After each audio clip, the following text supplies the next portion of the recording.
আলহামদুলিল্লাহ ওয়াসসালাতু ওয়াসসালামু আলা রাসূলিল্লাহ ওয়া আলা আলিহি ওয়া সাহবিহি ওয়া মান ইহতাদা বিহুদা আম্মা বা'দ। সম্মানিত দর্শক শ্রোতা, আমাদের এ পর্যায়ে বিষয়বস্তু আপনারা দেখতে পেয়েছেন। সেটা হচ্ছে যে শহীদ মিনারে কোরআন খতম অত্যন্ত একটি হৃদয় বিদারক ঘটনা এবং অনেকের কাছে হতে পারে এটা হৃদয়ে রেখাপাতকারী, যে তারা মনে করছেন যেটা কোরআনের খতম হচ্ছে, শহীদ মিনারকে আজকে থেকে ইসলামীকরণ করা হয়ে গেল। আগে অন্যরা বিধর্মীদের স্টাইলে সেটাকে মূল্যায়ন করত, এখন এটাকে ইসলামাইজড করা হচ্ছে। এটা কিন্তু আমাদেরকে ভেবে দেখতে হবে যে ইসলামের কোনো একটা রূপ কোনো জিনিসের মধ্যে আমরা যদি চড়িয়ে দিই তাহলে কি এটা ইসলামীকরণ হয়ে যায় নাকি না সেখানে বিপরীত হয়, হিতে বিপরীত হয় কিনা। তো আসুন, আজকে আমরা দেখতে পাচ্ছি যে কোরআন খতম দিয়ে আমাদের কিছু ভাই চেষ্টা করছেন যে এই কথা প্রমাণ করতে যে আমরা শহীদদের স্মরণে যেটা তাদের কার্যকরী বিষয় হিসাবে ইসলামে গৃহীত হবে সেটা আমরা আমলে আনছি। তো আদতেই এই জিনিসটা কি ইসলামে সাব্যস্ত আছে কিনা আমাদের কিন্তু সেটা দেখতে হবে। এর আগে ভূমিকা স্বরূপ আমরা বলতে চাচ্ছি যে আমরা যে বাতিলের প্রতিবাদ করে আসছি যে ভাস্কর্য এটা হারাম, তাহলে পরে ভাস্কর্যকে কেন্দ্র করেই তো ওইটারই মানে একটা চিত্রাঙ্কন করতে গিয়ে তারা শহীদ মিনার তৈরি করেছে। সেই জন্য যে তাদের স্মরণেই সময়ে সময়ে রাজনৈতিক নেতারা পুষ্পস্তবক অর্পণ করেন, এমনকি কেউ কেউ গিয়ে সেখানে শ্রদ্ধাঞ্জলি নিবেদন করেন, নামটাই শ্রদ্ধাঞ্জলি, এবং হাতটাকে এইরকম করে জড়ো করে দাঁড়িয়ে থাকেন। এগুলো তো হিন্দুদের কাজ, এগুলো তো বিধর্মীদের কাজ। তো এই সরাসরি এখানে কবরস্থ কেউ না থাকলেও সেটাকে ওই কবরের স্থলাভিষিক্ত ধরা হয়েছে, আর কবরস্থ থাকতেও পারে, বেশিরভাগ জায়গাতেই আশা মনে হয় আসেই। তো যাই হোক, মোট কথা এটা তো মিনার, শহীদ মিনার নাম দিয়ে তো ওই তাদের যারা দেশকে জয় করার জন্য তারা প্রাণ দিয়েছে তাদেরই স্মৃতি ধারণ করা হচ্ছে, ওইটাই তো ভাস্কর্য। বরং এখানে কবর থাকলে সরাসরি ভাস্কর্যের চেয়ে এটা আরো চাক্ষুষ হয়ে গেল। এবার এটাকে কেন্দ্র করে যে কোনো আচার অনুষ্ঠান এটা আমাদের ইসলামের আলোকে সেটাকে মাপতে হবে। প্রথম কথা হলো এইরকম সৌধ তৈরি করা, এটা তো নিষেধ। আপনারা বারবার শুনেছেন, এটা আমরা বলতে যাচ্ছি না, যে আল্লাহ নবী সাল্লাল্লাহু আলাইহি ওয়াসাল্লাম বলেছেন যে উঁচু কবর পেলেই মিসমার করে দিবে, প্রতিকৃতি পেলেও ভেঙে খান খান করে দিবে। তো দুইটাই তো নিষিদ্ধ। এবং পালন করার মধ্যে আমাদেরকে মনে রাখতে হবে যে আমি যদি ইসলামী কোনো রূপরেখা দিয়ে একটা বেদাতি জিনিসকে পালন করি যেটা অবৈধ, তো সেটাও অবৈধ, বরং ইসলামী জিনিসটাকে সেখানে সেট করার কারণে এটার আরো কি হয়ে গেল, অপমান হয়ে গেল। তো সেই জন্য আমাদেরকে মনে রাখতে হবে, সূরা সফের 3 নম্বর আয়াতে আল্লাহ বলছেন, আউযু বিল্লাহি মিনাশ শাইতানির রাজীম, ইয়া আইয়ুহাল্লাযীনা আমানু লিমা তাকুলুনা মা লা তাফআলুন কাবুরা মাকতান ইনদাল্লাহ আন তাকুলু মা লা তাফআলুন। তোমরা যা করো না তোমরা তা বলো কেন? আল্লাহর কাছে এটা অত্যন্ত একটা বড় অপরাধ যে তোমরা যা করো না তা তোমরা বলো। তার মানে আমরা বেদাতের প্রতিবাদ যদি করি, তারা যেটা করতেছে অন্যরা করছে, রাজনৈতিক অঙ্গনে যেটা করছে, আবার আমরাই যদি বেদাতি অনুষ্ঠান করি দিনের নাম দিয়ে, তো এটা কি বৈধ হয়ে যাবে? আল্লাহ আল্লাহ আল্লাহ, আমাদেরকে তো সেই কথা চিন্তা করতে হবে। ওই ঘুরে ফিরে ওই পতাকা মাথার মধ্যে পেঁচিয়ে তারপরে কোরআন হাতে দিয়ে মাদ্রাসার ছাত্রদেরকে, মাদ্রাসার শিক্ষক তো অবশ্যই সেখানে থাকবেন তত্ত্বাবধানে, আমরা সেখানে গিয়ে বসে এই কোরআন খতম আগে মসজিদে হইতো, আগে যার বাসায় যে দাওয়াত করতো সেখানে হতো, এখন গিয়ে সেটাকে একেবারে খোলা মাঠে, মানে বেদাত তো বেদাত আগে ভিতরে করতাম, এখন একেবারে বাহিরে আমরা শুরু করে দিলাম। এটা অত্যন্ত খারাপ বিষয়। আপনাকে সুন্নাহ সম্পর্কে আগে নিশ্চিত হতে হবে এবং আল্লাহ নবী সাল্লাল্লাহু আলাইহি ওয়াসাল্লাম থেকে এটার কোনো ভিত্তি আছে কিনা এটা জানতে হবে। আল্লাহু আকবার। কিছু কিছু আলেমরা মতানৈক্য করেছেন, বলেছেন যে কোরআনের তিলাওয়াতের সওয়াব পৌঁছে, কিন্তু বিশুদ্ধ মত সেটা নয়, কেননা এটার কোনো ভিত্তি নাই। নেক আমল, ইবাদতে বাদানিয়া যেটা, এটার মধ্যে প্রতিনিধিত্ব চলেই না, এটাই হলো আসল কথা। শুধু হজ উমরা এটার ব্যাপারে দলিল আসছে, এটা চলে। এবং এই রোজা যেটা আপনজন, তাও সন্তানরা বা আপনজনদের কেউ যদি করে, যেটা তার উপরে ফরজ ছিল বা নজর মেনেছিল, আমরা পরে নাম্বারি করে বলবো, সেটা সুস্থ হয়ে সে রাখতে পারে নাই, তার মারা গেছে, তখন তার ওলি ওয়ারিসরা সেটা রাখতে পারে। এইভাবে আরো কিছু কাজ আছে, ঋণ ওরা পরিশোধ করতে পারে তার পক্ষ হয়ে।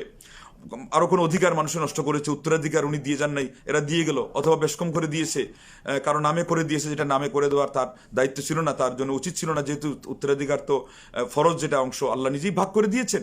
ওগুলোতে তারা কি করতে পারে, তার সুবিধার্থে, তার জন্য কবরে আযাব না হয়, আল্লাহর কাছে শাস্তির সম্মুখীন না হয়, সেই জন্য তারা সেখানে এই যেটা যেভাবে ইসলামে আসছে এটা এভাবে তারা করে ফেলতে পারে।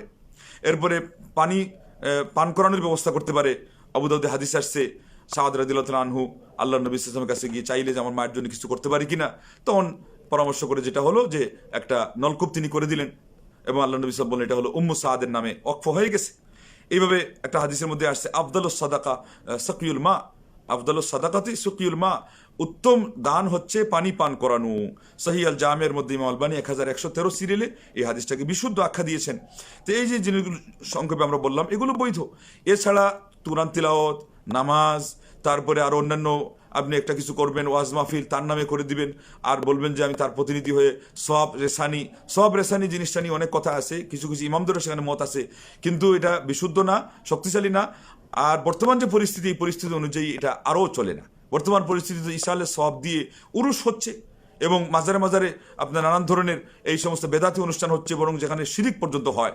তো যাই হোক, আপনি যদি একান্ত এটাকে মানেনও যে মুঠের উপরে কোরআন তিলাওয়াত আপনার জন্য বৈধ, তাও তো এই আপনার পারিতোষিক নিয়ে এটা কেউ বলেন নাই। আল আজহার বিশ্ববিদ্যালয়ের সেখানে ফতোয়া ডিপার্টমেন্টের ওনারা বলেছেন খাঁটি নিয়তে হতে হবে, তারা বৈধতার ফতোয়া দিয়েছেন, কিন্তু বলেছেন যে এখানে অন্য কোনো জিনিসের মনের ভিতরেও কোনো আশা রাখা যাবে না। অথচ এখানে যেটা করা হচ্ছে আজকাল, সেখানে রীতিমতো ডিমান্ড করা হয়, আর ডিমান্ড না করা হলেও জানে যারা পড়তে যাচ্ছে যেখানে কিছু দেওয়া হবে।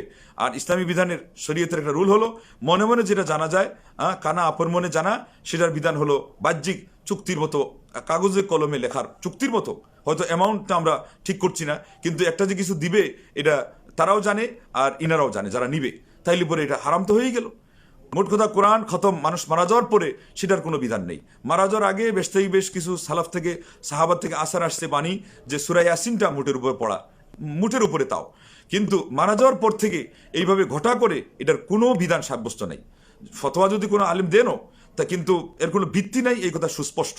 এবং এই ফতোয়ার উপরে ছিলেন সৌদি আরবের যিনি গ্রান্ড মুফতি আব্দুল আজিজ বিন আবদুল্লাহ ইবনে বাজ রাহিমাহুল্লাহ, এবং তার ভিত্তি হলো হাদিস মুসলিম শরীফের 1718, যে আল্লাহ নবী সাল্লাল্লাহু আলাইহি ওয়াসাল্লাম বলছেন, মান আমিলা আমালান লাইসা আলাইহি আমরুনা ফাহুয়া রাদ, যে এমন কোনো কাজ করলো যার উপরে আমার কোনো দিক নির্দেশনা নাই, সেই কাজটা অগ্রহণযোগ্য।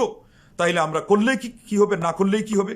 মোট কথা, এখন আমরা যে চাচ্ছি যে এটাকে ওই শহীদ মিনারকে আমরা কোরআনের খতমের নাম দিয়ে আমরা সেটার মধ্যে একটা ধর্মীয় রূপ দিয়ে দিলাম, এবং তারা যেভাবে তাদের যে আচরণগুলো সেগুলোর থেকে আমরা একটা আড় করে ফেললাম, এটা কি হবে? তারা তাদের সময় যখন আসবে তারা ওই পুষ্পস্তবক অর্পণ করবেই, তারা সেখানে শ্রদ্ধা নিবেদন করবেই, সেই সাথে বরং আমরা তাদের মিছিলে গিয়ে যোগ দিলাম, কোরআনের খতমটাকে, কোরআনের তিলাওয়াতটাকে আমরা সেখানে নিয়ে আরো কলুষিত করলাম। হাফিজে কোরআনদেরকে, আলেম ওলামাদেরকে আরো সেই জায়গাতে নিয়ে তাদের যে ঐতিহ্য ছিল যে মাসআলা বলবে সঠিকটা, এবং সঠিক পন্থায় যারা দেশের জন্য জীবন দিয়েছে তাদের জন্য কি করা যায়, কি করলে কাজে লাগবে, ওইটা আজকে তারা না বলে তারা তাদের ঐতিহ্যকে বরং বিলিয়ে দিয়ে দিল ওই গড্ডালিকা প্রবাহে গা ভাসিয়ে। রাজনৈতিকভাবে যে জিনিসটাকে আন্তর্জাতিক মহলে তারা স্বীকৃতি দিয়েছে, এই সধর্মী বিধর্মী সবাই এখানে তারা ফতোয়ার ধার ধারে না, কোনটা হালাল কোনটা হারাম, কোনটা বৈধ কোনটা অবৈধ, সেই জায়গায় আমরা গিয়ে একাকার হয়ে গেলাম। বরং সকালেও আমরা আলোচনায় বলেছি, আজকের একটা আলোচনায়, যে তাদের জন্য কি করলে কাজে লাগবে আমাদের সেটা করণীয়। আপনি তাদের জন্য দোয়া করেন, আল্লাহ রাব্বুল আলামিন তাদের মর্যাদা বৃদ্ধি করে দেন, এবং তারা যেই কারণে আমার দেশটা জয় করলেন, তাদের জান দিয়ে, জানমালের নিরাপত্তা, ইমান এবং ইসলামের এগুলো অনুশাসনের, এগুলো রূপায়ণের, বাস্তবায়নের একটা নিরাপদ পরিবেশ, সেটা আপনি ধরার কাজে সহযোগিতা করেন। মানুষ যে অনিরাপত্তায় ভুগতেছে, জানমালের নিরাপত্তা হানি হচ্ছে, ওই জায়গায় যারা বিচার যন্ত্রে আসেন তারা সেটাকে, আপনি ওই যন্ত্রকে সেখানে সক্রিয় করুন, মানুষের জানমালের নিরাপত্তা নিশ্চিত করুন। শিক্ষা দীক্ষা, এগুলোকে ধর্মীয় শিক্ষা দীক্ষায় আপনি অটল রাখুন, এবং যতটুকু পাল্টে গেছে ওগুলোকে আবার ফিরিয়ে আনুন। কুদরতে খোদার সিলেবাস সেটা যদি বাস্তবায়ন নাও হয়, সেটার তো অনেক জিনিস সেখানে আজকে সিলেবাসে ঢুকে গেছে, ইসলাম বিরোধী জিনিস ঢুকানো হয়ে গেছে। সেই জিনিসগুলো যদি সংস্কার করি এবং তাদেরকে আমরা সুন্নতি পন্থায় দোয়া করি। হ্যাঁ, আরেকটা জিনিস হয়ে গেছে, দোয়াটা কাজে লাগে। সুন্নতি পন্থায় আপনি দোয়া করেন, পৃথিবীর যে কোনো মানুষের জন্য আপনি দোয়া করবেন, কাজে লাগার সম্ভাবনা আছে।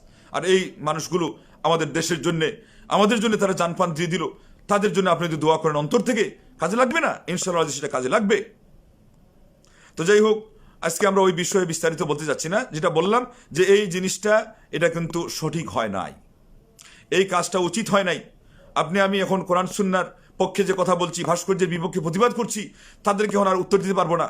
এবং এটা একটা মূলনীতি মনে রাখবেন যে আপনি যে বেদাতের প্রতিবাদ করবেন, কুসংস্কারের প্রতিবাদ করবেন, সেটা করতে গিয়ে আপনি যদি এই জায়গায় না হয়, অন্য কোনো জায়গায় নিজেই যদি একটা ভিত্তিহীন কাজের সূচনা করেন, অথবা কাজের আমল আপনি নিজেই করেন, এবং সেটার কোনো দলিল না থাকে, আপনি কিন্তু আটকা পড়ে যাবেন তাদের কাছে। তারা আপনাকে ফেঁসিয়ে দিবে যে যেই দলিলের ভিত্তিতে আপনি আমাকে প্রতিবাদ করছেন, আপনিই তো সেই ভুয়া দলিল, যেটা সাব্যস্ত না, ওটার ভিত্তিতে আপনি এই কাজটা করছেন, তো আমাদেরকে প্রতিবাদ করতে আসলেন কেন? সেই জন্য শুকনো বেদাত আর ভিজা বেদাতিদের এটা একটা প্রতিবাদ যে তারা যেন বেদাত থেকে সরে আসে, কেননা তারা যদি সরে না আসে তাইলে শুকনো বেদাতিরা ওই ভিজা বেদাতিদের প্রতিবাদ করতে পারবে না, কেননা ওদেরকে আপনি যেই কারণে প্রতিবাদ করবেন তারা আপনাকে সেই কারণে ফেঁসিয়ে দিবে যে আমাদেরটা দলিল নেই সুন্নাহ থেকে, তা আপনারও তো দলিল নেই। তথেব এই কোরআন খতম সহ এই ধরনের যে আচার অনুষ্ঠান বিশেষ করে এইগুলো তো সম্পূর্ণভাবে বেদাত এবং এগুলোর কোনো ভিত্তি নেই। তো সেইগুলো থেকে আমাদেরকে দূরে সরে আসতে হবে। ইমাম আহমদ হাম্বল রাহিমাহুল্লাহ যেভাবে হাদিসের উপর আমল করতেন, সবাই আমল করতেন, এবং তিনি বলেছিলেন যে ব্যক্তি আল্লাহ নবীর হাদিস প্রতিহত করলো, মান রাদ্দা হাদিসা রাসূলিল্লাহ ফাহুয়া আলা শাফা হালাকা, সে ধ্বংসের একবার ধারপ্রান্তে পৌঁছে গেল। হাদিস ভিত্তিক আমল না করার কারণে আজকে আমাদের সমাজে হাদিসের বহিরাগত আমল ঢুকে পড়েছে। এবং তিনি কি করছিলেন, প্রয়োজন ছাড়াও এই সিঙ্গা লাগানোর কোনো প্রয়োজন নাই, তাও সিঙ্গা লাগিয়ে আল্লাহ নবী সাল্লাল্লাহু আলাইহি ওয়াসাল্লাম থেকে হাদিস আসছে তিনি সিঙ্গা লাগিয়ে 1 দিরহাম দিয়েছিলেন, সিঙ্গা লাগানোওয়ালাকে তিনি সেটা দিলেন। এইভাবে সুন্নতের জজবা তৈরি করেন, সুন্নতের আমল জিন্দা করেন সমাজে দেশে দেশে। এই যে তাদের আল্লাহু আকবার ইসলামী ফাউন্ডেশনের মাধ্যমে যে কাজগুলো হতে পারে, আজকে শহীদদের স্মরণে নয়, স্মরণে বলে পরিভাষাই ঠিক নাই, তাদের যেই কাজগুলো জিনিসগুলো কাজে লাগতে পারে তাদের নামে আপনি একটা মসজিদ দেন, তাদের নামে নলকূপ দেন, তাদের নামে আপনি একটা চিকিৎসালয়, একটা দাতব্য চিকিৎসালয় দেন, আল্লাহু আকবার, সেটা ইনশাআল্লাহ আজিজ কাজে লাগতে পারে এবং আশা করা যায় সেটা লাগবে। কারণ দান খয়রাত সদকা সেটা পৃথিবীর যে কোনো মানুষ একটা মৃত মানুষের নামে যদি সেটা করে এটা কাজে লাগার আশা আছে, এটার রাস্তা খোলা আছে। তো এই কাজগুলো করুন। আর যারা এই কাজ করতেছেন আলেম ওলামা হয়ে, তাদের জন্য আমি আবুল আদুয়ালি, যিনি আল্লাহ নবীর যুগ পেয়েছিলেন কিন্তু ইসলাম ধর্ম গ্রহণ না করতে পারার কারণে ওই সময় সাহাবীর মর্যাদা পান নাই, কিন্তু তিনি তাবিঈদের মধ্যে একজন উল্লেখযোগ্য, ফকিহদের মধ্যে এবং একজন সাহিত্যিক এবং গ্রামারবিদ, নাহও তার হাতেই সূচনা হয়েছে। আলী রাদিয়াল্লাহু তাআলা আনহু তাকে প্রস্তাব করে এই জিনিসগুলো করিয়েছিলেন। এত বড় একজন মানুষ, তার একটা সুন্দর কবিতা, এটা বলে শেষ করে দেব। ইয়া আইয়ুহাল মুআল্লিমু গায়রাহু হাল্লা লিনাফসিকা যাকা তা'লিমু তাসিফুদ দাওয়া লিযিস সুকমি ওয়া যিদানা কাইমা ইয়াসিহহা বিহি ওয়া আনতা সাকিমু লা তানহা আন খুলুকিন ওয়া তা'তি মিসলাহু আরুন আলাইকা ইযা ফাআলতা عظيم فهناك ابدأ بنفسك فانهها عن غيها فإذا انتهت عنه فأنت حكيم فهناك يقبل ما تقوله ويقتدى بالعلم منك وينفع التعليم جواهر الأدب হাশিমি নামক এই গ্রন্থকারের কিতাবের এই জাওয়াহিরুল আদবের 481 পৃষ্ঠায় কোথায় এসেছে, সারসংক্ষেপ হচ্ছে তুমি যে মানুষকে শিক্ষা দাও ওইটা আগে নিজে আমল করো। আপনি আজকে বলবেন এটা বেদাত, ওইটা কুসংস্কার, আপনি বেদাত এবং কুসংস্কার থেকে দূরে সরে আসবেন না, এটা হবে না। আপনি মানুষকে মানে রোগী মানুষকে প্রেসক্রিপশন দিবেন আর নিজের চিকিৎসা করবেন না, ওরা সুস্থ হয়ে যাবে, আপনি রুগ্ন থেকে যাবেন, এটাতে কোনো ফায়দা হবে না। বরং এমন কোনো জিনিস থেকে আপনি মানুষকে বারণ করবেন না যেটা বা ওটার মতো একটা কাজ আপনিও করেন। ওই যে ওনারা বারণ করছে একটা থেকে আর ওটার মতো আরেকটা বেদাত নিজেরা করছে। আর আলাইকা ইযা ফাআলতা আযীমু, এটা তোমার জন্য দোষ, এটা তোমার জন্য এটা বিরাট বড় একটা মানে কলঙ্ক, এটা মহা কলঙ্ক। এই জন্য বলছেন তোমার নিজের থেকেই তুমি আমল করা শুরু করো, উপদেশের কাজ নিজের থেকে বাস্তবায়ন করা শুরু করো এবং তোমার আত্মাকে তুমি সেই অন্যায় থেকে, সব ধরনের অপসংস্কৃতি থেকে তুমি ফিরিয়ে আনো। যদি এটা করতে পারো, তোমার আত্মাকে বারণ করতে পারো, ফান্তা হাকিমু, তাহলে তুমি প্রজ্ঞাবান, তাহলে তুমি জ্ঞানী। এবং ফাহুনাকা ইউকবালু মা তাকুলু ইউকতাদা বিল ইলমি মিনকা ওয়া ইয়ানফাউ তা'লিমু, তুমি যদি এইভাবে নিজে যা করো তার উপর আমল করো। ওই যে আয়াতের সাথে মিলান, সূরা সাফের 3 নম্বর আয়াত যেটি আমরা শুরু করেছিলাম, তোমার কথার সাথে কাজের যখন মিল হবে, এমত অবস্থায় তোমার কথা দিয়ে মানুষ কি করবে, উপকৃত হবে, তারা তোমার কথাকে গ্রহণ করবে, তারা তোমার পদাঙ্ক অনুসরণ করবে এবং তোমার ইলম দ্বারা মানুষ উপকৃত হবে। তুমি মানুষকে যেটা শিক্ষা দিচ্ছ সেটা দ্বারা মানুষ কি করবে, ফায়দা পাবে। এছাড়া আজকে আমরা যেগুলো কথা বলছি, নিজের আমলের সাথে নিজের কথার কন্ট্রাডিকশন যখন হবে, আল্লাহর কাছে ধরা খেয়ে যাব, মানুষের কাছেও আমরা কি করে যাব, আটকা পড়ে যাব, আমরা জবাব দিয়ে যেতে পারবো না। সেজন্য আসুন আমরা যখন মানুষের এই ব্যাপারে তাদের ক্ষেত্রে আমরা যখন অন্যায় অপকর্মের প্রতিবাদ করি, এর আগে বরং উচিত দায় ইলাল্লাহ যারা হবে, আলেম ওলামারা, তারা আগে বেদাত থেকে নিজেকে ক্লিন করবে। শিরিক তো দূরের কথা, শিরিকের দিকে যেটা পথ দেখায় বেদাত এবং কুসংস্কার, সেগুলোর থেকেও তাদেরকে দূরে সরে আসতে হবে। আল্লাহর কাছে দোয়া করছি, আল্লাহ তুমি আমাদেরকে কথাগুলো বুঝিয়ে অনুধাবন করে আমল করার তৌফিক দান করো এবং আমাদের যে সমস্ত ভাইরা তাদের জীবন দিয়েছেন আমাদের দেশ স্বাধীন করার জন্য, তাদের কবরকে তুমি জান্নাতের বাগানে পরিণত করো, তাদের গুনাহ খাতা থাকলে মাফ করে দাও। আয় আল্লাহ, আল্লাহ তুমি তাদেরকে যেই সমস্ত আমরা যে দোয়াগুলো করলে তাদের কাজে আসবে, আমাদের আলিম ওলামা সহ সর্বসাধারণ মানুষ, রাষ্ট্রযন্ত্রে যারা আছেন, জনসাধারণ সবাই যেন এমন কাজগুলো করতে পারে যেগুলো তাদেরও উপকারে আসে, আমাদেরও উপকারে আসে। আর এমন কাজ যেন আমরা করি না যেগুলোতে তাদের কোনো লাভই হয় না অথবা ক্ষতি হওয়ার সম্ভাবনা আছে। আর আমাদের সমাজে এগুলোর কারণে আরও জটলা বেঁধে যায়। বেদাত দিয়ে তো প্রতিহত করা যায় না। আমরা যদি এটা করতে যাই তো আমাদেরকে তারা এটা দিয়ে আটকে ফেলবে যে আপনারাই তো ওই বেদাত করেন না, এই বেদাত করেন। আল্লাহ এই ধরনের ভেজাল যে কাজগুলোর মধ্যে, সেখান থেকে আমাদের সবাইকে তুমি উদ্ধার করো এবং নিট এন্ড ক্লিন হয়ে খাঁটি সুন্নাহর অনুসরণ আমরা করতে পারি, তোমার তৌহিদের আলোকে আমাদের জীবনকে আলোকিত করতে পারি। তুমি আমাদের সবাইকে সেই তৌফিক দানে ধন্য করো এবং আমাদের দেশ এবং সমাজে তুমি শান্তি আনয়ন করো, শান্তির রাজ কায়েম করে দাও। অশান্তি এবং হানাহানি, আল্লাহ রাহাজানি, এগুলো দূর করে দাও এবং বেদাত এবং সেই কুসংস্কারের ময়লা আবর্জনা থেকে আমাদের সমাজকে পরিষ্কার করার জন্য আল্লাহ তুমি আমাদেরকে কবুল করো, আমাদেরকে তৌফিক দাও এবং আমাদেরকে প্রতিদিনে ধন্য করো। আমাদের সকল আলিম এবং সকল আপনার প্রশাসনে যারা আছেন সবাইকে আল্লাহ তুমি বুঝ দাও, তারা যেন তাদের নেতৃত্বের মাধ্যমে এবং জনসাধারণ তাদের সঠিক কাজে আনুগত্যের মাধ্যমে পুরা সমাজকে সুন্নাহকরণ করতে পারে। কোনো একটা বেদাতকে ইসলামীকরণ করে অপচেষ্টা চালিয়ে যেখানে কোনো ফায়দা নেই, এই ধরনের অপচেষ্টা যেন আমাদের সময়, আমাদের শ্রম, আমাদের টাকা এবং আমাদের এই মেধা, আমাদের এই প্রচেষ্টা যেন বৃথা না যায়। আল্লাহ তুমি আমাদেরকে এগুলোর থেকে হেফাজত করো। আমিন ওয়া আখিরু দাওয়ানা আনিল হামদুলিল্লাহি রাব্বিল আলামিন। আসসালামু আলাইকুম ওয়া রাহমাতুল্লাহি ওয়া বারাকাতুহু।